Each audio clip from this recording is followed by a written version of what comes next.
she picked up her plate and started licking the plate in the middle of the restaurant. Oh my God. Like a child. Serious? I think I'm sick. Oh. He tried to pull a sickie while I was there. He said, that is the sound of your biological clock ticking. Oh, you're joking me. I thought you said you were good looking. Guys, you're very welcome to the podcast. Hello. Hello. We have Rory, we have Doireann, we have Helen. Lovely to have you in. Now, I have you here for a specific reason. You need to tell me what the dating world is all about, because not that I'm planning on leaving my husband anytime soon, but I have been told it's an absolute shit show out there. And I need to hear it from people in their 20s, in their 30s, in their 40s, you guys. Is that really the case? Helen, I'm going to start with you. Can you sum up the dating world in a sentence? Oh. Dating, great. Looking for a boyfriend, awful. Okay. So there is a big difference. Like, dating is all fun and games and but then the minute you mention any kind of, so what are we? Run for the hills. It's really, really difficult. Okay, so do you mind me, how old are you? I'm 27. You're 27 now, okay. And you've been dating for how long now? Like 2 years I've been single. You've been single for 2 years, Right. okay. And they can't have all been bleak. No, I've had great dating experiences. But the problem is, for me, this whole situationship bullshit. I don't know what a situationship is because I've never been in one. I've been put in one, but I've never been in one. I've never consented to one. So all of a sudden then they're thinking it's one thing, I'm thinking it's another. And I think guys my age, a big thing is they want their last girlfriend. So the choice of that to go from seeing each other to the big lockdown, because they think that's what it is a difficult transition for them. So you're left in limbo a lot of the time.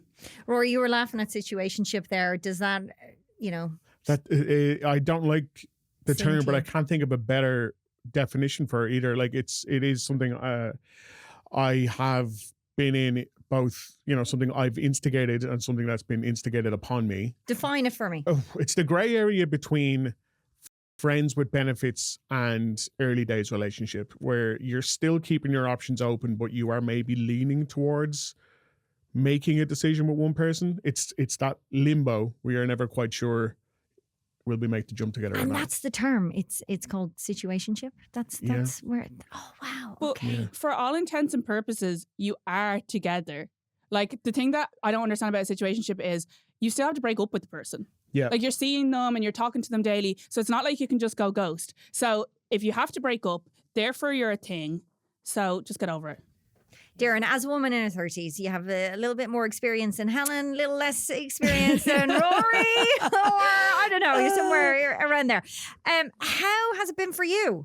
Well, I feel like I actually identify as like 17, so that's why it's a bit of a problem for me. Like, I feel like I'm not ready to fully grow up, but I'm not ready to, like, I don't want anything meaningless either. And like when Helen was saying, it's kind of like when you're meeting someone ongoingly, like, when does it stop being a situationship and start being a relationship? Like, what is that kind of grey area there? Do you know what I mean? It's kind of a funny one. But I think personally, I think it's when you, if it's something you're both wanting, it's locking down exclusivity yeah. or putting manners on whether you want it to be an open relationship or not. So it's kind of like deciding what the next step is together. Whereas, in my opinion, like a situationship is before you have the, are we boyfriend, girlfriend? Yeah. It's What right are before we? that. But there is an in-between of that exclusivity where it's like situationship, oh, we're exclusive, but we're not actually boyfriend and girlfriend, but we basically are, but we're basically not. Like, why do they Yeah. always need a bio clause? Let's just not put a label on it. Yeah. Okay, Oh, that is the before we worst. get into all of that, let's start at the very beginning. Let's start with meeting people. Because when I was dating, because I'm with Lau 18 years now, the internet dating was just kind of kicking off, and I had a little bit of experience with it, but not to the extent that I presume the three of you have had. Is it all online for you? Is there any organic meeting happening at the moment? What's going on out there? I feel like people have actually forgotten like how to interact with other people. I don't know if that's just me or, but You mean like meeting someone in a bar Yeah, or just going up to someone in a park and going, Yeah. hey, here's my number. Oh my God. Has that ever happened to you, Helen? I always do it.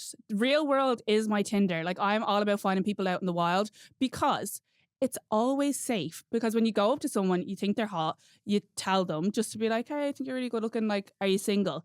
If they are, happy days, they're delighted. And if they're not, they're still going to be so chuffed you went up to them. They're not going to, even if you're rotten.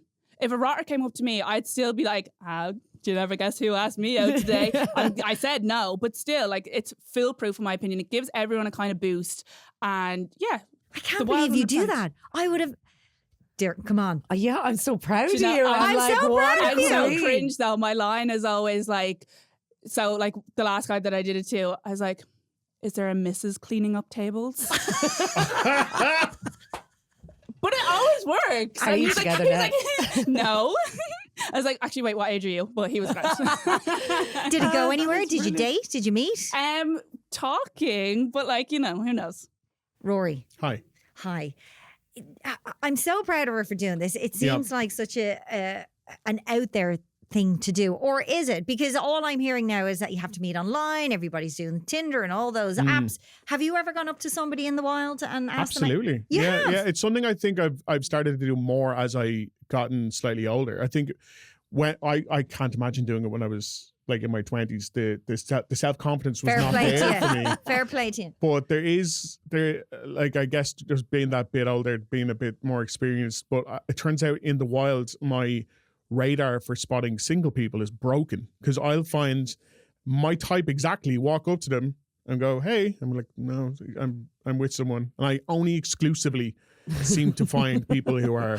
Can I with- give you with a their little partner. tip if you're going to do this in a while? Because I used to work in sales and the law of averages is 1 in 10. So if you ask 10 people, one person Right. will say yes. So you might get, I mean, if you're used to people saying no to you or you get used to rejection, that's a really good place to be in. But that's it as well. What's the worst they're going to say? Like, they're going to go home, you never believe this really hot person just came up to me, fucking loser. Like, it doesn't happen. Like, everyone's happy But for I the love situation. this because it sounds like it's gone full circle. And I did a bit of research and I have read that activity online with dating apps has dropped hugely Oh, really? over the last 18 months. So I think people are just getting fed up. People are treating it like a game. It's like, it is. You may as well just be playing an app game on your phone. It dehumanizes people and it makes people just a number or a thing and not a real person. And that's why it's so cruel, I find. I don't think I'd be able to do it. Doireann, tell me about your experience. First of all, because you're looking at me like I've three heads. You're not doing the wild thing. You're not going up to people out in the wild. I would love to, but I feel like, it's that me Tarzan, you Jane mentality for men. Because like I would, if I saw someone, I definitely would think twice about going up to them. Like I would love to, but You just I follow kind them of around have town that. for the day or I something. just That's see do where the they normal go, thing. what they yeah. do, and just like get in the back of their car. So tell me, Jump out and be like, That's a taxi "Hi, driver." are you single? So Doireann, tell me about your experience on the apps. Do you remember the first time you went online and created a profile and all that kind of jazz? God, it's so long ago now that's Really? actually quite sad. Yeah, I have a love hate. No, I actually hate the apps, to be honest. Like I would love to meet someone in real life, but I feel like I'm like, where is everybody gone? Is like everybody in Australia or like my age anyway, or the people that I would be, apart from you, Rory, Of obviously. course, thank you very much. I'm thrilled to have met you here today. But yeah, I think it's very hard to meet people in the wild. And I have this theory about COVID as well, that everybody is still a bit screwed up from COVID. So they're either don't go out anymore, or when they do go out, they subconsciously like stay in their own little bubbles. I feel like people don't mingle as much as they used to. And like, say, I love my mum and dad's era, where it was like, the men and women went out for a dance and like the man goes up to the woman and like, I sound like I'm part of like the me Tarzan, you Jane thing here, but I just love that idea.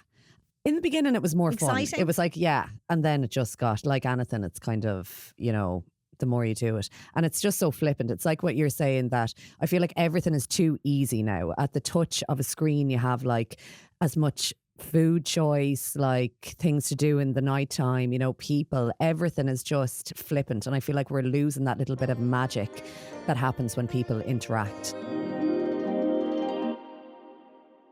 How many dates do you reckon you've been on in your lifetime? Oh, Jesus. Ballpark. I don't even know, because half of them, I don't know, I'd say maybe 50. Okay. 50 first dates. Do you have any standout dates that you would like to discuss? Ooh. Good or bad? Good or bad. There was one in particular that I remember going up to him. We were having great crack in the messages, and he said, I'll meet you here. And I said, perfect. And he was like, I'll be the good looking guy standing at the bar. And, you know, I was like thinking about what I was going to say the whole way up, and then walk in. And I'm like, I thought you said you were good looking. I could just see the devastation. Like, you know, his face went white, and I was like, oh, you know, I'm joking. So, like, obviously, you know, he didn't know that, you know, I'm great crack. Yeah. So I was like, I'm just being funny. You're actually a friend of mine gorgeous. was on a date. Okay. This is one of the greatest dating stories I've ever heard. And they're sitting down, they were having a drink, and he just started doing this on the table. Hopefully you can pick this up, okay? Right? And she goes, what's that? And he said, that is the sound of your biological clock ticking. Oh, you're joking me. God. I swear that is what happened. She didn't stay to the end of the meal, needless to say, but yeah, that was a humdinger of a line. And when I heard that, it was like, oh my God, are people that cruel when you're dating? You know, imagine just being that cruel to anybody, but especially someone you've just met. I just thought was horrendous. That's shocking. Yeah. But like, you remember there was a time when the worst men that you know were reading like dating books or getting advice from how to neg women into liking you. That's peak bad male behavior. And it's for the best that she What's didn't the stay worst with dinner. behavior you've ever experienced? Ooh. Rory, tell me. So I am coming at this slightly differently because I date men and women. Mm-hmm. So it would depend. It depends. Like there was one day I went on and we went to a lovely Italian restaurant, and halfway through the main course, she picked up her plate and started licking the plate in the middle of the restaurant. Oh my God. Like a Are you child. serious? Like a dog. And like I put the plate Licking down, the like plate. the sauce was on her face, and I was just kind of left sitting there staring, going, what just happened? And there's another date I went on where very, very nice, nice hotel, Dublin city centre hotel, fancy hotel, afternoon drinks, like real high end stuff. Okay. And then he went to the bathroom, and I got a text message saying, bathroom's empty, come down and join me. On a first date in the afternoon in a very nice Dublin hotel. And did you go down? on. No, you didn't. No, like, is that the good date or the bad date? Like, to me, It's like, that sounds like a win for me. that's a great one. Helen, I get the impression that you'd be very not hard to please, but because you speak your mind. Think I'm easy? You're very no, I don't think you're easy. On the contrary. More ways than one. Tell me, what dates kind of stick out to you? Well, one of the greatest dates I've ever been on, I actually think I was the bad date. So we were talking for a couple of weeks. I don't know if you know that dating app Raya. Yeah. It's like for the celebrities. I'm fucking on it, so it's obviously not like that. The vetting system is broken. So I was chatting to this guy, and we were talking for a couple of weeks and like FaceTiming, getting to know each other. And he said, I want you to come over. He lived in London. And I said, okay, you're going to have to book the flight, and I want you to book me a hotel, but I don't want you to be in it. So I want you to put it in my name or whatever. Like, I'm not that kind of girl. Like, really, I just gotten surgery, so I was in like a full body cast. So I was like, no one can be anywhere near me. So I get there to the airport. He picks me up from the airport, and we're having a little bit like same kind of thing. Bring back slagging.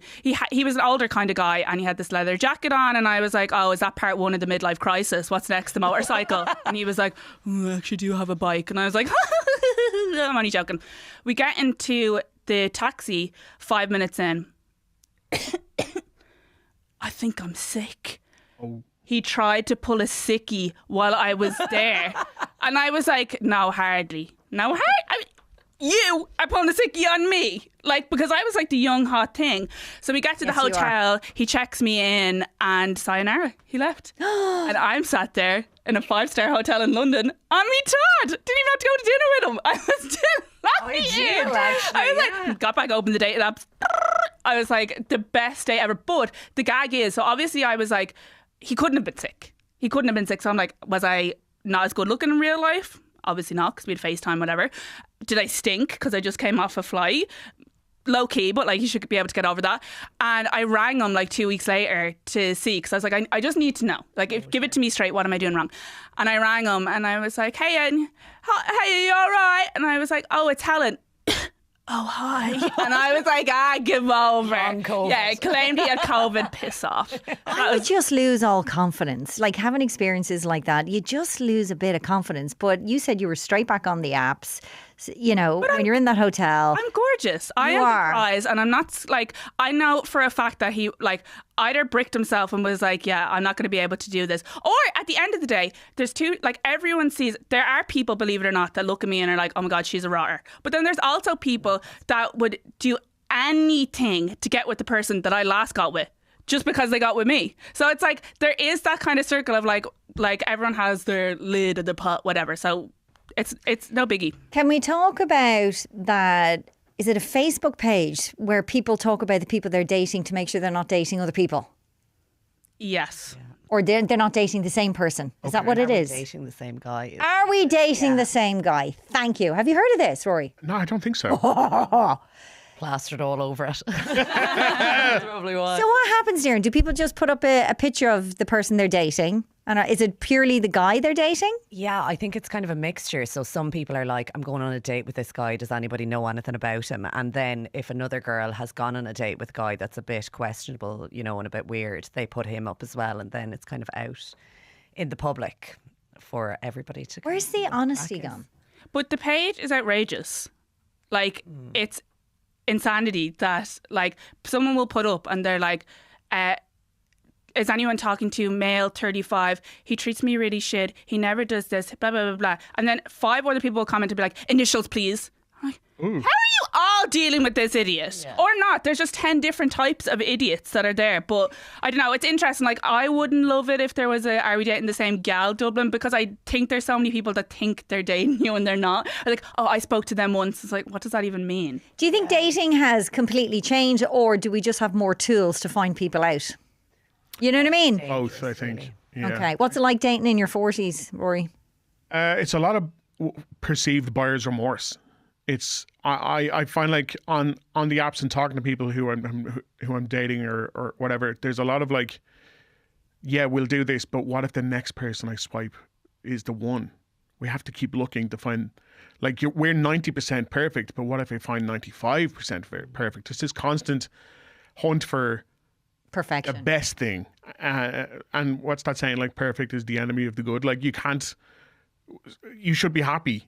But if you keep searching for the one, you'll find no one. And I think that's something I've come to realize as I get older, is like, not so much dropping personal standards, but maybe just realizing not one person needs to be your everything.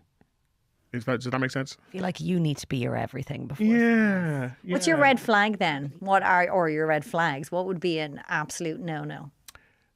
On a first date, being rude to the waitstaff. Yes. Is a big one. It's a big telltale, isn't it? I've been on dates with people when they click to get attention. I'm like, oh, no.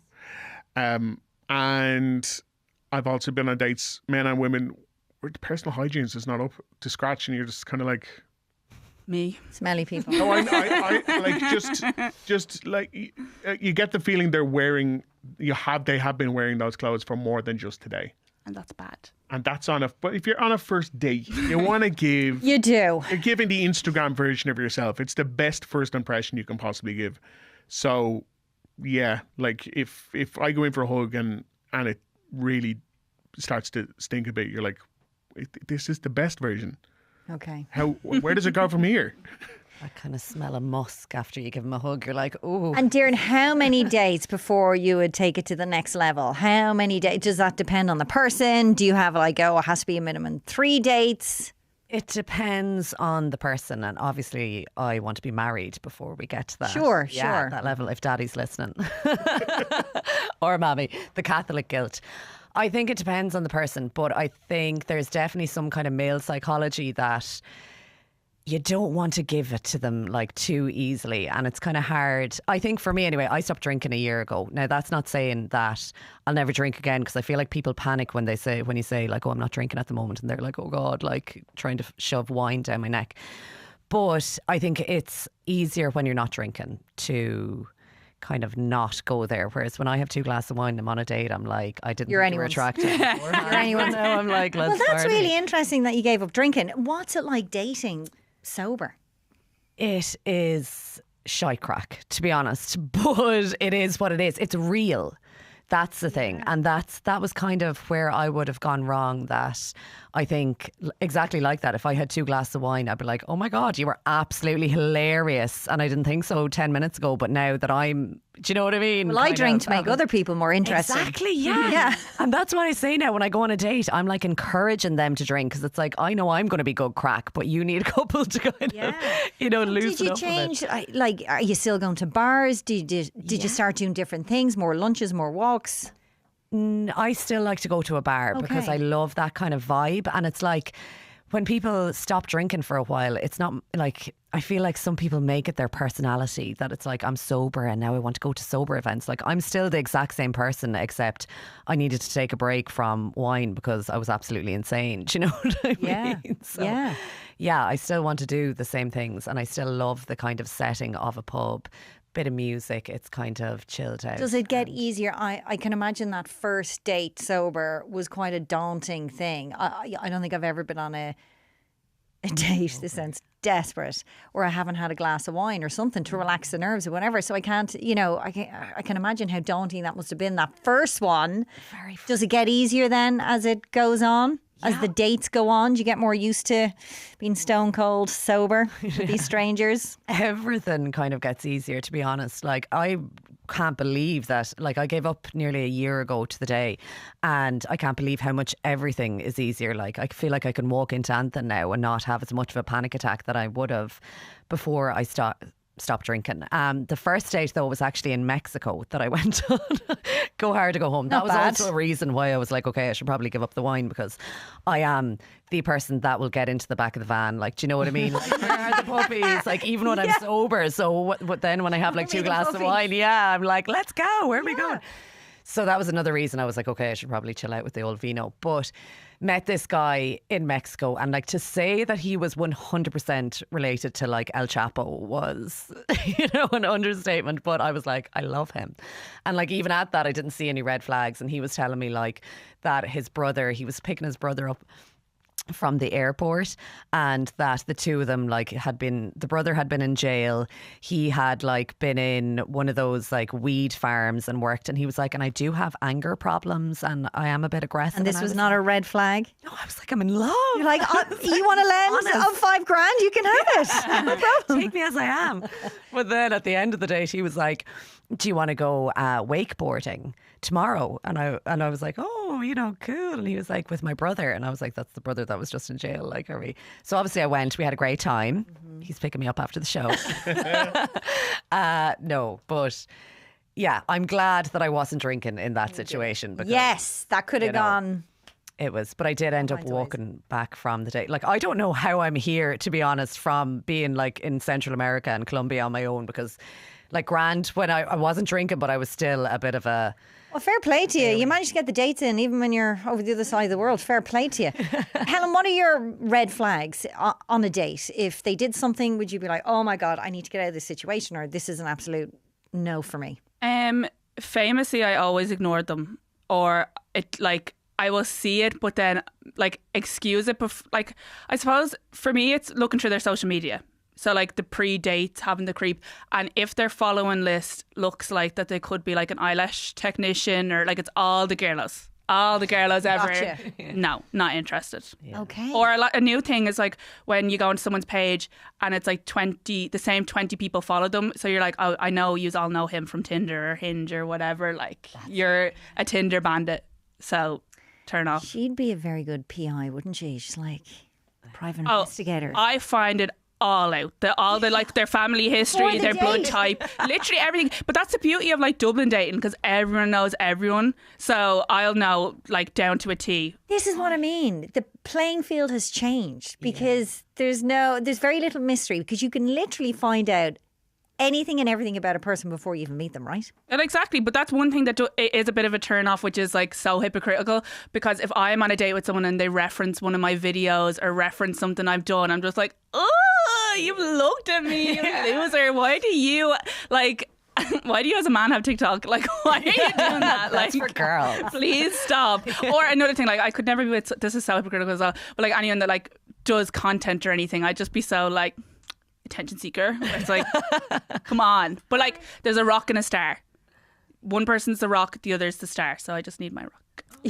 Beautiful. You want to fly, but you just want someone to hold your hand from the ground. Do you think I do? I didn't want this whole chat to be a man bashing episode. No, I love them. Which I love so easily could be, because any of my girlfriends who are single, or any time I talk about dating or whatever, it's always, oh, he's an absolute asshole. He did this, he did that. Having dated both, or while dating both, are women just as bad as men at ghosting, at not, doing the decent thing when it comes to letting people down, all that kind of stuff? No, I don't think so. Really? No, it is. So we are man Yeah, bashing. it's good. But now this is just from my personal experience, so I don't want to say this is true of every man and every woman. What I have found is that from dating women, they are far more open to having a more of a fast track to an emotional connection. Okay. Whereas dating men, in my opinion and my history, are far more interested in fast tracking a sexual connection. Yeah. So that for me would be the primary difference. And I don't know if that's true of everyone else who has dated men in the past, but like it does just seem that they're the two kind of pathways you have to take for the most part. It's like you're having conversations, or you're having people invite you to the bathroom. And that's fine if that's what you're into. Of course. That's what you're looking for. Do you feel like you get hoodwinked a little bit? Like, is there an element of, you might think they're looking for an emotional connection, but then, surprise, they just want to have sex with you in the bathroom? Or are they all upfront about it, the majority?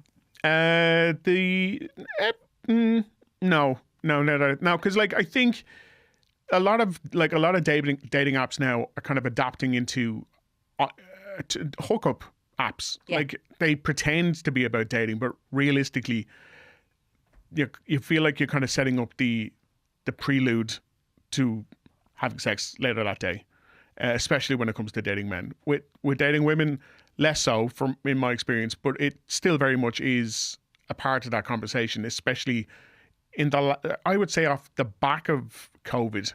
It seems like dating on dating apps has become less relevant, and dating apps have become more about hooking up first and then seeing if you're compatible sexually, and then seeing if you're interested in wanting to continue to date after that. I think that would be a fair assumption to make.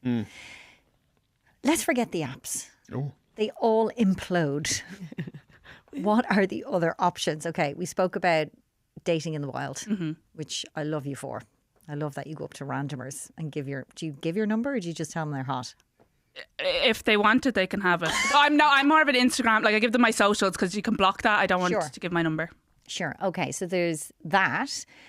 Have we tried speed dating? Have we tried matchmakers? Have we asked our friends to set us up? Have those avenues been explored? Yeah. I tried to set up one. It didn't go up too well. I tried to do singles Kaylee night in Roddy Boland's, and like I was fully convinced. I put up this video on TikTok, like 100 people saw it, and I was like, oh grand, those 100 people are definitely going to come. I put up 2 signs in Rathmines a week before, and I was like sitting there waiting for the whole flock of people to come in. So yeah, 3 people showed up, and 2 of them, one was my sister and one was my friend. Oh, no. They're dating now. Exactly. We're all in love. Nothing. It's not screaming sexy, Kaylee. Is it? It doesn't. Does it scream sexy to you, Rory? No.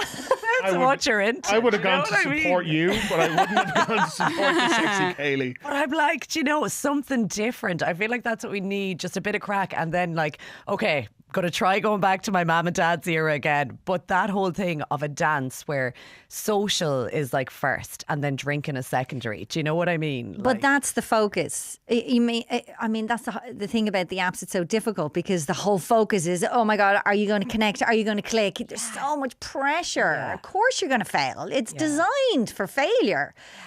And going to these events, or you hear of people who meet because they have the same hobby or pastime, or they met through friends. It's just there's no pressure on them. They're just being themselves and they're way more relaxed. And I do feel, and it's taken a turn to hopefully go that way because the apps just sound brutal and sound just quite soul destroying. Unless you have the confidence of an ox over here, they can handle it. I would not be able to handle that type of rejection. Thank fuck I'm married. Oh my God. It sounds quite soul destroying, would you say? Yeah, it's just too easy to flick next. You know, nothing means anything anymore on the apps, in my opinion anyway. Do you know what I mean? And like, I do it myself. I'm talking to this guy and I'm like, oh my God, I love him. And then it's like, oh, there's another guy and he's like shinier now and not as boring. And like, I feel like just meeting someone in the flesh, I can't even imagine it, but I'm like, at least you're disappointing me in person. That is marriage as well, by the way. I think marriage, I mean, for me, summarised is if you can get over 20 icks, you're on a good road. Yeah. You know what I mean? And they keep coming at me. You know, he has little shoes that wind up. You know, they don't even like. God. Yeah. That's an ick. I would love that. Well, you need to meet my husband then. One gal done. A little thing that he takes me to board game conventions. Oh. Ick. Yes. Hello. Loser alert. You learn to get over that. I'm not going back out there. No. So, what are you looking for in a partner? Rory, we'll start with you. Someone who's nice. I guess that's kind of it. Like Kind. Yeah, and like can maintain a conversation without having to check stuff on their phone. Like just have the capacity for nice conversation, having the bants. Like it's okay to do, like it's a very Irish thing that's how I show my love for friends and family, is to make fun of them. Like if I'm making fun of you, it's because I like you. Yeah. So if you can't take that, then that's not going to work. And, you know, then right below that, be super hot. Okay. Darren, what about you? What are you looking for? I think what I've Might realised... get loads of messages after this. DM slide. 085. What I've realised in my older age now is that looks aren't everything. Do you know, I feel like when we were younger, like you were like, as long as he's hot, like I don't care, everything else will be fine. Whereas now I've realised that everybody is going to be ugly eventually. Do you know what I mean? Like, have you ever seen a hot old person? Like, they're non-existent. Yes. Okay, far and few. Like, Pierce Brosnan, okay, I'll give him that. Okay. But like, do you know, there's only a few there's only one Pierce Brosnan. And actually, if he is looking for something... The looks go is what you're trying to say. The looks fade. Yeah. So... And I feel like I'm really leaning into this now, where I'm like, what other things can I find attractive about you? Do you know, like, laugh. Like, someone could laugh me straight into the bedroom. Like, if that... But, like, it's so rare. And I feel like I've got kind of a weird humour and that's kind of dark. And I'm like, oh... If you have that as well, I'm like, okay, you're instantly more attractive to me. So basically, they can be rotten and funny. That's rotten and funny. She's looking for. But would it help if I have a long list of them. Well. With a lot of money. All rotten funny. I know loads of them. You need to set her up. Yeah. Just set each other up. Go on, Helen. I'm totally disagree. They have to be everything. They have to be hot. They have to have a good... Because I've had it. I've had gorgeous, best looking thing you'll ever seen, kindest, funny, lovely, everything, treats you like right, feels great, everything. And that's just the standard now, and it can't drop. And the thing is, when it's like, well, if you don't, then you'll be on your own. That's okay. I love being on my own. I love like myself. I had the best time just cuddle up in bed with myself. Anything, when people say love yourself, like I always thought it was like, well, I do because I'm hot and I'm this and I'm that. But it's the act of loving. Like, what do you do to someone you love? I bring someone I love to the cinema. I'll buy them treats. I'll do this and that and think about them all the time. So yeah, I know what I want. I've already had it, and You want let's hope I get it again. someone exactly like you, Exactly. a male version. I exist, so therefore, Yeah. they can too. I love your confidence. After all the disasters and all the dating and all the experience on the apps, what have you learned about love? About love from dating apps and stuff. From dating over the past couple of years. Ooh, it doesn't happen immediately. I don't think I've ever encountered love at first sight. But maybe that's just me though. I think it's something that like infatuation at first sight, infatuation on first date. But love is something that I think you grow into, and it's not the same for everyone. Like, I don't think that there's such a thing as one perfect person. I think there's so many people who could be perfect for you, and you're going to potentially love them all quite differently. It's very Are perfect. you How going are to you stick single? with disappointments? I think kind of on what Helen was saying, that you have to love yourself first. And like that is so important because, you know, putting your happiness or basing your happiness on someone else is never going to work. And I think once you love yourself, that's the main thing. And I actually thought of an analogy that I love is if you are home alone and the fridge is empty and someone comes to the door and offers you a pizza, you'll be like, oh my God, I'm absolutely starving. Yeah, come in. Bring in the pizza. Don't bring the pizza man into the house. You don't know them. Yeah, exactly. This is seen that movie. and you have puppies in the van? Great. Yeah, bring them in. But if this lovely pizza man comes to the door and you have a full fridge inside, you're going to be like, actually, you know, what flavour is it first? Yes. You know, how many puppies are in the van? What breed are they? You'll ask questions before bringing them inside because you're full yourself. I love Live, that. laugh, love. Helen. I think just stop being so shit in it of that they're gonna run away or they're gonna this or what if he ghosts me, what if just enjoy it in the moment, because at the end of the day the worst thing that's gonna happen is you're gonna be heartbroken, you get super skinny, like everything. Heartbreaks are never bad, and then you'll meet someone else. So it's like, enjoy it for what it is, even if it's a 2-week love bombing bonanza. Like, take it all, be like, oh, I was, because then after the fact, like when I look back on relationships that I had, I'm like, oh, was it so nice that I was so loved? Like, I don't care, like it doesn't matter that they're gone, I still had that experience. So just don't be so scared. I love that. Guys, just enjoy it and don't get an STI is what I would say. You know? What if we already have? Say that now. And that's okay as well. You've been an absolute pleasure. Really, really insightful. I actually cannot get over that you guys are single because you're all amazing people. So thank you for joining me today and enjoy the rest of your dating life because it's not going to be for long. Call me.